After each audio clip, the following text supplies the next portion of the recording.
This news update is brought to you by... Say hello to Carol. Carol talks for a living, from morning till night. So she relies on Flow's crystal clear home phone service brought to her through Flow's 100% fiber to the home network. It keeps her in the know, and because she bundles her mobile broadband and TV services, she enjoys huge savings, so she can enjoy much more for much less. So visit any Flow retail outlet, call 1-800-804-2994, or visit discoverflow.co to find out more. One-of-a-kind connection. This is how we flow.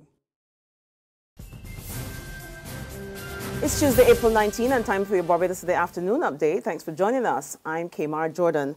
Not a motion in sight. Parliament resumed this morning after the Easter break with no mention of the opposition Barbados Labour Party's no-confidence motion against the government. The BLP filed the document last Tuesday with the Clerk of Parliament on the grounds that the Friend of Stewart administration had failed to adequately address the social and economic challenges facing the country. However, Minister of Transport and Works Michael Lashley opened up today's debate in the lower house with a resolution to acquire land at Redmond's Village in St. Thomas.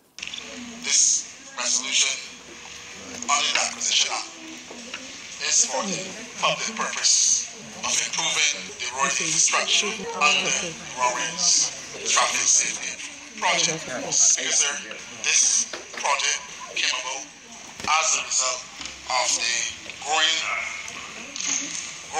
Roads Centre, and as a result of the stakeholders, I don't want to call it a town because it's not being defined legally referred to as a town, but obviously we can refer it as a centre. And after meeting with the stakeholders, of course, residents in the area, business owners, and even motorists, they indicated their concern, particularly in the area of traffic congestion. Also speaking on the floor of Parliament today, BLP leader Mia Motley made no reference of her motion. Instead, she stuck to the debate at hand and took the minister to task for the state of the country's roadways. The works that have been undertaken in this area affect a number of constituencies, including mine. And indeed, sir, it is unacceptable for the state of the road to remain in the condition that it is, even if government cannot complete the works. And I want to make this point very clearly. Anyone who comes up Green Hill to turn left to go to Price Mart has to be confronted with a nasty, bushy environment that ought not to be there. And it is clear that this project was started without the appropriate planning. That is clear. And we accept that the consequences of that is that government cannot continue because it cannot pay the landowners. For the first time in Barbados' history, the government industrial school is housing more girls than boys. And worried, Attorney General Adriel Bradford says it's a negative indication that some of the island's girls are troubled. I think we have about 36 girls or so, as opposed to 21 or 22 boys. The first time ever in the history of Barbados. We are now trying to do the analysis and try to work out, well, how can this be? What is going wrong? What is going wrong? And in many ways, we began seeing the signs a little while ago, because if you go to football matches, I'm using it as an example. In the old days, you see the boys only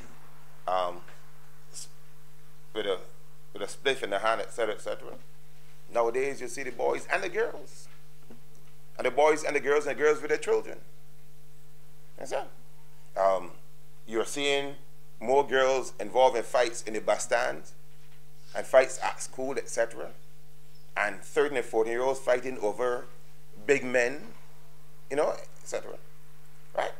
These are the kind of issues that I'm saying to you, that when I read them as a member of Parliament, as a father, as a Barbadian, so you know, it doesn't sit well with me. It concerns me. It doesn't allow me to sleep properly. I figure we have some serious issues that we need to address. Meantime, the island's largest public sector union has broken ranks with its sister unions on the fate of the LSE student who violently attacked her teacher last week. The Barbados Union of Teachers and the Barbados Secondary Teachers Union want the teenager expelled. And while not addressing the issue of expulsion directly, the Barbados Workers Union has given its full support to the two teachers' unions. However, while agreeing that violence needs to be stamped out in schools, the National Union of Public Workers makes it clear that to expel the child right away would not be a wise move. Do I necessarily agree with expulsion? No, I do not. Because it must go through its steps in relation to dealing to find out why the child would have reacted in the way that it would have, and therefore put things in place. Because to expel it means that you're doing what? Have you dealt with the issue? I don't necessarily agree. So, Emmanuel, as I stated, that is from Joyanne as an educator and a special needs educator. Right. Because in my environment, what that child did is honestly mild compared to what my special needs teachers go through on a daily basis. So what, am I to expel all of my students from here? No. There's regional and international news after this short break.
To news from the region, Prime Minister Roosevelt Skerrit says he's utterly disgusted by the shabby treatment Dominicans are getting from regional carrier LIAT.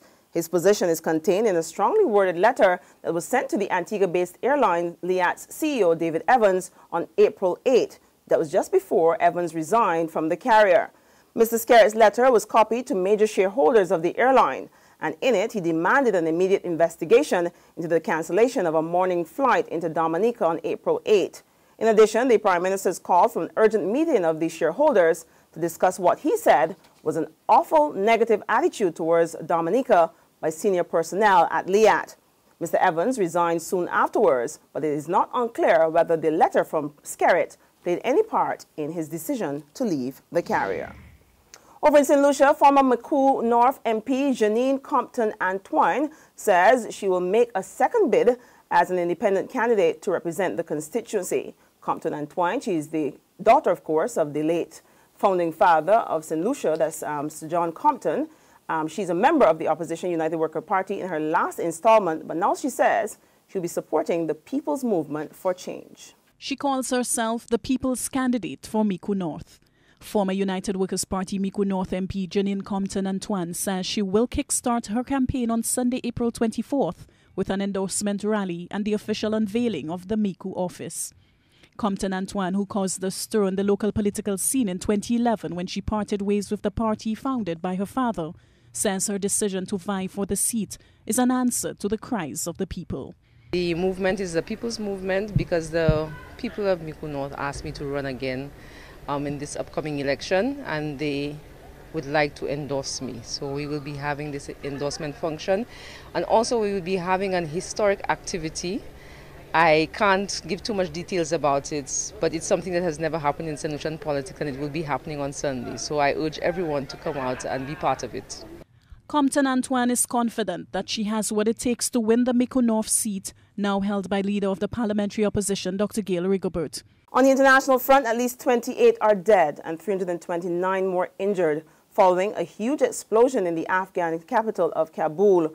According to police, a suicide attacker detonated a vehicle, which was followed by a fierce gun battle. We get more now in this BBC report. This stone building is the target of the suicide bombers who started their early attack by a car bomb, and then a number of assailants did make into this building. This is in fact the unit for protection of high dignitaries of Afghan government coming under the presidential palace. Right opposite to this strategic place is the Afghan Defense Ministry, and over there is the Afghan presidential palace. As we speak, there is no more fighting going on. There is no firing heard, but security forces are here in full force in order to contain the attackers. The Afghan President Ashraf Ghani has said that this attack shows the loss and weaknesses of insurgents in the real battlefield. And on that note, we end our afternoon update, but there's more news online at www.barbadostoday.bb. You can also subscribe to our e-paper, our email updates, or better yet, you can like us on Facebook. Also, if you're moving around Barbados today, you can catch us on Izumi Media in bus terminals or screenplay at a supermarket or a gas station near you. Also, tune in to Channel 99, that's on Flow TV, or Mix 96.9 FM. And a special shout out this afternoon to our friends at Capital Media 99.3 FM. I'm Kamar Jordan. Have a great afternoon.